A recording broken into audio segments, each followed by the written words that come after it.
મિત્રો હું ભાવિન ગોપિયાણી આપનું સ્વાગત કરું છું એ વિદ્યામાં। આજનો ટોપિક જે આપણો છે એ છે નફાના સિદ્ધાંતો। મિત્રો સૌથી પહેલાં નફાના સિદ્ધાંતોની અંદર જો જોવું હોય આપણે તો નફો એટલે શું એ એક સામાન્ય અર્થ જે છે એ આપણે જોવાનો પ્રયત્ન કરતા હોય છે। તો તમે સૌ જાણો છો કે ભાઈ ધંધાની અંદર નફો જે છે એ સૌથી પહેલાં તો ઉત્પાદનના કયા સાધનને મળે છે? હા, નિયોજક જે છે એને નફો મળે છે અર્થતંત્રની અંદર। બીજી વાત કહીએ નફો કોને કહેવાય તો જો એનો સામાન્ય અર્થમાં જો આપણે જોવું હોય તો કહી શકીએ કે કુલ આવક જે છે એમાંથી કુલ ખર્ચ બાદ કરવામાં આવે તો પછી જે વધતો જે હશે એ શું હશે તો કે સામાન્ય અર્થમાં એને નફો કહી શકીએ। પરંતુ અર્થતંત્રમાં આ જે મુદ્દો છે નફાને લઈને એમાં ઘણા બધા અર્થશાસ્ત્રીઓએ પોતપોતાના મંતવ્યો અને સિદ્ધાંતો રજૂ કર્યા છે। પરંતુ અત્યાર સુધી જો માની લઈ તો એમાંના કેટલાક સિદ્ધાંતોની અંદર મુખ્ય એક મુદ્દો જે જોઈએ છે કે નફો એટલે શું એ પ્રશ્નને લઈને હાલમાં પણ એનો જવાબ આપણને સંપૂર્ણ મળતો નથી। હવે શું કામ નથી મળતો અને એના માટે જુદા જુદા અર્થશાસ્ત્રીઓ કયા કયા જે છે એમાંના અમુક જે અર્થશાસ્ત્રીઓ જે છે એમનો પણ આપણે અભ્યાસ કરશું। તે સિવાય જો વાત કરીએ નફા, મેં તમને એક વાત કરી કે કુલ આવક છે એમાંથી કુલ ખર્ચ જે છે બાદ કરી દે ત્યાર પછી જે છે વધશે એને આપણે સામાન્ય અર્થમાં નફો પણ કહી શકીએ અને ક્યારેક એમાં ખોટ પણ ઉદ્ભવી શકે છે। તો આવો એક અર્થ એનો જે છે એ મળે છે। બીજી વાત કરીએ તો એના સામાન્ય અર્થમાં જો એના સ્વરૂપમાં એના પ્રકારો પાડીએ તો મુખ્યત્વે બે પ્રકાર પડે છે। એમાં એક છે હિસાબી નફો અને બીજો છે આર્થિક નફો। એ બંને ટોપિક જે છે એ આજના મુદ્દામાં આપણે જોવાના નથી। આજે માત્ર આપણે નફાના સિદ્ધાંત ઉપર જ ચર્ચા કરવાની છે। પરંતુ આપણે જે નફાના સિદ્ધાંતો જોઈએ છે એમાં આ એક જે મુદ્દો છે કે ભાઈ નફો એટલે શું તો એનો સામાન્ય અર્થ જે છે એ આપણે મેળવવાનો પ્રયત્ન કર્યો। તો હવે આપણે નફાના સિદ્ધાંતો ઉપર જ વયા જઈએ, એની પ્રસ્તાવનાને જાણીએ કે આ નફાના સિદ્ધાંતો કઈ રીતના કામ કરે છે। તો ચાલો મિત્રો એ જોવાનો પ્રયત્ન કરીએ। તો સૌથી પહેલાં અહીંયા જોઈએ કે નફાનો અર્થ અને તે શાનું વળતર છે તે સમજવા માટે જુદા જુદા સમયે નફાના જુદા જુદા સિદ્ધાંતો રજૂ થયા છે। એનો મતલબ એમ જેમ જેમ સમય ગયો છે તેમ તેમ નફાને લઈ અને એના સિદ્ધાંતો જુદા જુદા અર્થશાસ્ત્રીઓ દ્વારા રજૂ કરવામાં આવેલા છે। બીજી વાત કહીએ કે વાસ્તવમાં નફાનો દરેક સિદ્ધાંત નફાના કોઈ એક પાસાનો જ શું કરે છે વિચાર કરે છે। જો આ મહત્ત્વનો એક મુદ્દો છે કે જે આપણે જુદા જુદા અર્થશાસ્ત્રીઓ જુદા જુદા સમયને લઈને વાત કરી એમાં એમ કહે છે કે આ નફાને જે પણ કોઈ સિદ્ધાંતને સમજાવવાનો પ્રયત્ન કર્યો એ કોઈ એક જ પાસાનો માત્ર શું કરે છે વિચાર કરે છે। એના માટે જ આપણે એમ કહેતા હતા કે એની પાછળ સિદ્ધાંતો પાછળ અમુક પ્રશ્નાર્થ જે છે એ બનેલા જોવા મળે છે। બીજી વાત કહીએ કે આ જે વિચાર એક પાસાનો જ્યારે કરવામાં આવે ત્યારે એનું સર્વગ્રાહી અર્થઘટન જે છે એ સિદ્ધાંત કરી શકતો નથી। તો આ મુદ્દો જે છે એ સ્વાભાવિક આ રીતના જ આપણી પાસે ક્લિયર થતો જોવા મળે નફાના સિદ્ધાંતને। પ્રોફેસર ટાઉસિંગ શું કહે છે? નફાને મિશ્રિત અને પજવી નાખનાર આવક તરીકે ઓળખાવે છે। એનો મતલબ એમ કે નફો જે છે એ સહેલાઈથી આપણે થતું હોય કે અર્થતંત્રમાં કોઈ નિયોજકને મળી રહે છે એવું નથી, એવું ટાઉસિંગના આ એક સામાન્ય વાક્ય ઉપરથી આપણને જાણવા મળે છે। અર્થવ્યવસ્થાના જે પ્રથમ તબક્કામાં નફાના સિદ્ધાંતને તેના ઉદ્ભવ સ્થાન માટે જ શું કહેવામાં આવેલું હતું? જવાબદાર પરિબળોના સંદર્ભમાં જ તેને સમજાવેલ હતા। જે શરૂઆતનો સમય હતો અર્થવ્યવસ્થામાં એમાં માત્ર એનું ઉદ્ભવ સ્થાન શું છે, નફો ક્યાંથી ઉદ્ભવે છે, માત્ર એને લઈને ચર્ચા કરવામાં આવેલી હતી। અને આના માટે અર્થવ્યવસ્થાની અંદર બે જુદી જુદી વિચારોધારાઓ જે છે એ અમલ કરતી આપણને જોવા મળે છે। હવે એ બે વિચારધારાઓ જે છે એ શું કહે છે નફા ઉપર તો એનો આપણે પરિચય મેળવીએ। તો એમાં એક વિચારધારા એવી છે કે જેમાં ક્લાસિકલ અર્થશાસ્ત્રીઓ જે છે અને બીજામાં એવા છે કે જેમાં માનવતાવાદી અને સમાજવાદી અર્થશાસ્ત્રીઓ જે છે આ બંનેના કંઈ પોતપોતાના વિચારો જે છે કે જેણે નફા ઉપર પોતાના મંતવ્યો રજૂ કર્યા છે જે તે સમયે। તો સૌથી પહેલાં આપણે એમાં ક્લાસિકલ અર્થશાસ્ત્રીની જ વાત કરીએ। ક્લાસિકલ અર્થશાસ્ત્રી શું કહે છે કે નફો નિયોજકની કુશળતાનું પરિણામ છે। એનો મતલબ એમ કે જે કુશળ નિયોજક છે તેને જ ભાડારૂપી શું થશે તો કે નફો પ્રાપ્ત થશે। આવું પહેલું વાક્ય જે છે એ ક્લાસિકલ અર્થશાસ્ત્રી કહે છે। સ્વાભાવિક છે ને કે નફો બધાને અર્થતંત્રમાં નથી મળતો। જે નિયોજક છે એ કુશળતાવાળો એટલે કે સારામાં સારું કાર્ય કરશે, તેની નિયોજન શક્તિ વાપરશે, તેને નફો તો મળશે, પણ એ ક્લાસિકલ અર્થશાસ્ત્રીઓને કેવા સ્વરૂપમાં કહે છે કે ભાડારૂપી નફો મળશે. તો સ્વાભાવિક છે ને કે ભાડારૂપી નફાની જ્યારે પણ વાત આવશે ત્યારે એની કંઈ ને કંઈ ટીકા પણ જોવા મળશે. તો ટીકા થઈ, ટીકા શું કરવામાં આવે છે એની? તો કે નફાને ભાડા સાથે ક્યારેય સરખાવવો યોગ્ય નથી. આ સ્વાભાવિક મુદ્દો છે કે તમે નફાને જે છે એ ભાડા સાથે ક્યારેય છે એ સરખાવી શકો નહીં. એ સ્વાભાવિક છે. એના માટે આપણે અલગથી એક બે ટૉપિક જોવાનો પ્રયત્ન કરશું કે કેમ એને સરખાવી ન શકીએ.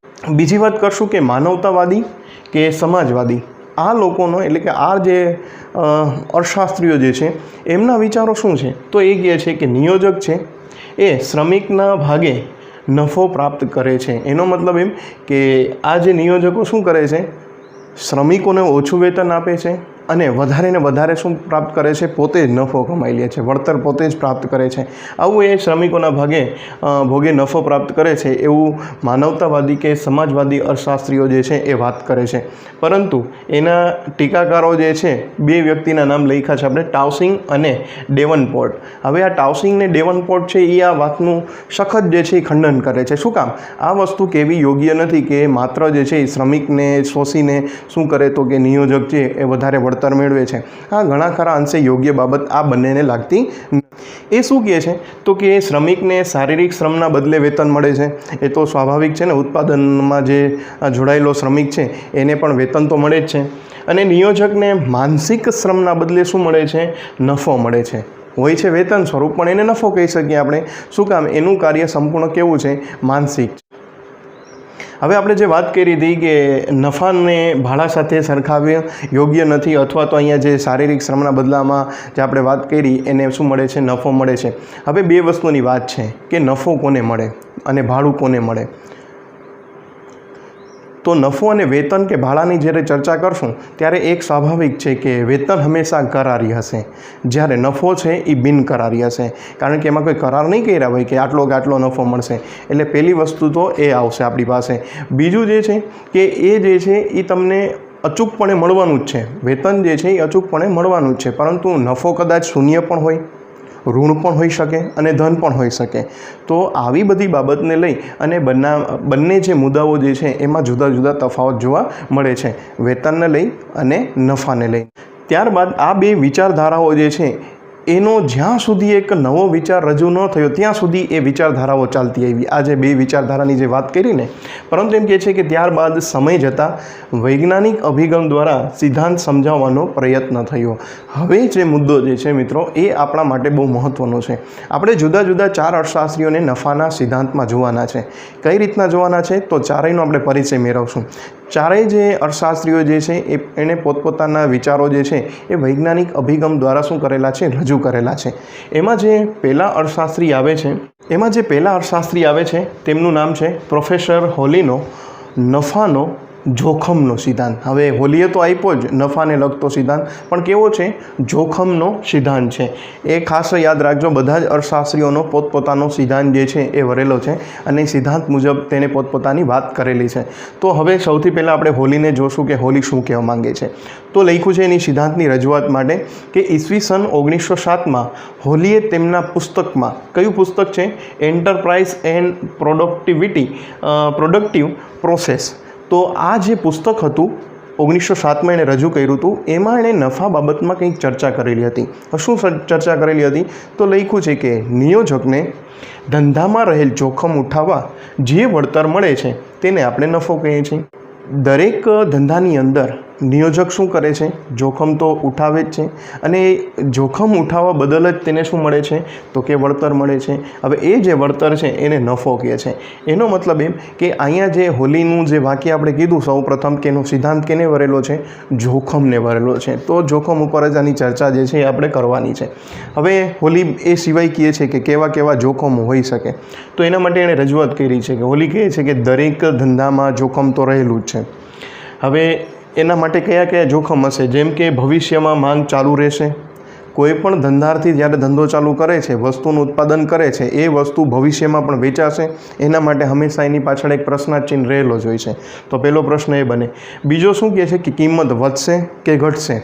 આ પ્રશ્ન પણ બહુ મહત્ત્વનો છે, કારણ કે એના ઉપરથી જ એનું આખું પરિબળ જે છે ઉદ્યોગનું એ રચાતું જોવા મળે છે. તો આ પણ પ્રશ્ન હશે, એને પણ જોખમ કહેવામાં આવે છે. ત્રીજો પ્રશ્ન છે દુષ્કાળ કે આપત્તિઓ આ જે છે એ સર્જાશે. આના માટે પણ એક પ્રશ્ન છે કે કોઈ પણ વિશ્વનો તમે ખૂણામાં ધંધો લઈને બેસશો તો આ મગજમાં એક પ્રશ્ન હશે, કાં તો દુષ્કાળ કે બીજી કોઈ આપત્તિઓ આવી શકશે, આના માટે પણ આપણે તૈયાર રહેવું જોઈએ. તો આ પણ એક પ્રકારનું શું છે, એના માટે જોખમ જ રહેલું છે. આ બધા પ્રશ્નને લઈ અને હોલીનો જે મહત્ત્વનો મુદ્દો છે જોખમને લઈને એ વાત કરે છે, પ્રશ્નાર્થ ચિહ્ન લઈને. હવે જે વાત કરે છે બીજી કે કેટલાક ધંધામાં ઓછું જોખમ હોય છે. આપણે જોઈને કે ઘણા બધા એવા ધંધાઓ હોય કે નાના સૂના હોય બિઝનેસ, એમાં જોખમ ઓછું હશે તો સામે નફો પણ ઓછો હશે. તો બીજી વાત કહે છે તો કેટલાક ધંધાની અંદર જોખમ કેવું હશે, વધુ રહેલું હશે. એ પણ આપણને મગજમાં આવી શકે એવો મુદ્દો છે કે મોટી કંપનીઓ કે ફેક્ટરીઓ કે ઉદ્યોગો જ્યાં જોવા મળે તો એના માટે જોખમ કેવું હશે, વધારે હશે. જોખમ વધારે એ લોકો લે છે તો સ્વાભાવિક છે કે એને નફો પણ કેવો મળે છે, વધારે મળે છે. તો એક આ પ્રોફેસર હોલીનો જે જોખમનો સિદ્ધાંત છે એ અહીંયા સુધી આપણને સહી માયનામાં લાગે કે નહીં, જોખમ ઓછું કે જોખમ વધુ હોય તો એનો નફા સાથે સીધો જ જે છે એ કોન્સેપ્ટ આપણને ક્લિયર દેખાતો જોવા મળે છે. બીજી વાત કરશું જોખમને લઈને આગળ, એના નફાની બાબતમાં ઓછું કે વધુ જે ચર્ચા કરી. હવે આ સિદ્ધાંતની કેટલાક અર્થશાસ્ત્રીઓના મગજમાંથી ટીકાઓ પણ આવતી જોવા મળે છે. હવે ટીકાઓ કેવી છે તો એ જુદી જુદી ટીકાઓ પ્રોફેસર હોલીના સિદ્ધાંતને લઈને જોઈએ તો એના ટીકાકારો સૌથી પહેલી ટીકા એ કરે છે કે નફો છે એ જોખમ વહોરવાનું નહીં પરંતુ નિવારવાનું વળતર છે. હવે પહેલી ટીકા આવીને ઊભી રહી ગઈ કે માત્ર તમે એમ કહો કે જોખમ લઈ લીધું મેં, ઓલા જે પ્રશ્નાર્થ ચિહ્ન કર્યા ને તો એનાથી જ એને નફો મળી જશે એવું નથી, પરંતુ એ જે પણ કોઈ સમસ્યા આવશે એ સમસ્યામાંથી તમે કેમ બહાર નીકળી શકશો. માની લ્યો કે દુષ્કાળની સ્થિતિ આવી ત્યારે ધંધો ઓછો ચાલે છે તો તમે પેઢી કે ધંધામાં બેસી શકો છો, કેટલો લાંબો સમય સુધી તમે એ ઉદ્યોગ સુધી રહી શકો છો. તો આ બહુ મહત્ત્વનું છે ને, એટલે જ એમ કહે છે કે એને વહોરવાનું નહીં પરંતુ જે પણ ઘટનાઓ આવશે એને નિવારવાનું જો કાર્ય કરે તો જ નફો મળશે. તો પહેલી જે ટીકાઓ જે છે એ આ પ્રકારે હોલીની સામે આવે છે. બીજી ટીકા શું કરે છે અર્થશાસ્ત્રીઓ, તો એમ કહે છે કે વધુ જોખમનું વળતર હંમેશા વધુ નફો જ મળે તેવું નથી હોતું. તો આ પણ એક જોઈએ તો આપણને યોગ્ય લાગે એવો જ મુદ્દો છે. શું કામ કે હંમેશા આપણે એમ કહેતા, હોલી એમ કહે છે કે વધુ જોખમ લઈ લ્યો તો તમને એમાંથી વધારે નફો જે છે એ મળી શકે છે, પરંતુ આવું નથી. માની લ્યો કે ઇજારાવાળું બજાર હોય તો એમાં ઇજારાની અંદર કંઈ એવું જોખમ લેવાની જરૂર નથી પડતું, તો ઇજારદારને બહુ વધારે નફો મળે છે. એ ઇજારવાળી પેઢીને આપણે ઘણી વખત વાત કરેલી છે કે ઇજારદારને કઈ રીતના આમાં વધારે નફો મળી શકે છે. તો અહીંયા પણ અર્થશાસ્ત્રીઓ આ હોલીના સિદ્ધાંતને ઇજારાના બજારને લઈ અને એની ટીકા કરતા જણાય છે. ત્રીજો મુદ્દો વાત કરશું આપણે, બધા જ પ્રકારના જોખમનું વળતર નફો નથી. હવે આજે બધા જ જોખમની વાત કરી, એ બધા જ જોખમો જે છે એનું વળતર પણ આપણે નફો ન કહી શકીએ. આના માટે જે હવે પછીના અર્થશાસ્ત્રી આવશે એ પ્રોફેસર નાઇટ છે. પ્રોફેસર નાઇટનો આ જ પ્રશ્ન છે, એના મગજમાં આ વાક્ય ખૂંચે છે કે બધું જોખમ લઈ લ્યો અથવા તો બધા જ જોખમનું જે પ્રકારનું વળતર હશે એને આપણે નફો નથી કહેતા. શું કામ તો કે પ્રોફેસર નાઇટને બે જોખમો છે ને એ દેખાય છે. હવે કયા કયા હશે, એક હશે જ્ઞાત અને બીજા હશે અજ્ઞાત. હવે જ્ઞાત અને અજ્ઞાત જોખમો જે છે એની આપણે રચના પ્રોફેસર નાઇટની રચનામાં કરશું જ, એટલે અહીંયા ટીકામાં અત્યારના નહીં જોઈએ. એને પ્રોફેસર નાઇટના સિદ્ધાંતની અંદર જોશું કે આ જ્ઞાત અને અજ્ઞાત જોખમો કયા કયા છે કે જેના દ્વારા એમ કહી શકીએ કે બધા જ પ્રકારનું જોખમ જે છે એનું વળતર આપણે નફો નથી એવું સાબિત પણ કરી શકશું. તો આ થયો સૌથી પહેલો સિદ્ધાંત. કોને લઈને જોયો આપણે? પ્રોફેસર હોલીને. નફાનો જોખમનો સિદ્ધાંત પ્રોફેસર હોલીને લઈને. હવે આપણે આગળના ટોપિકમાં જઈશું પ્રોફેસર નાઇટને લઈને. ત્યાં સુધી જય હિન્દ, જય ભારત.